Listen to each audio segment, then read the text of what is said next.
Had a hero ask about the center of gravity on the sword bell, and I totally forgot that I had actually already marked it off.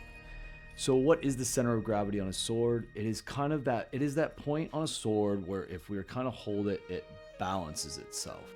Depending on the sword type and the preference of the wielder, the center of gravity is going to slightly shift, but it's always going to be a little bit farther down the blade from the handle. Now, the closer to the handle, the more handling it'll be for and this is going to be better for smaller or faster swords. The farther down the blade it's going to be, the more weight that's going to be behind the tacks, allowing for more force.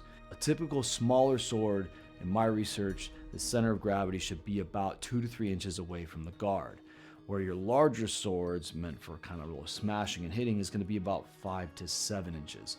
Experts, please correct me if I'm wrong. My sword bell happens to be right at about 5 inches. And I used to want to kind of get it closer, and maybe in other ones I will try. But it is kind of nice to have that a little bit longer because, again, the weight is kind of pulling this blade away. So as we're training on this kind of rotation and spins, kind of works in its favor. Again, this isn't going to be exactly like a sword. That center of gravity, though, should be nice and balanced.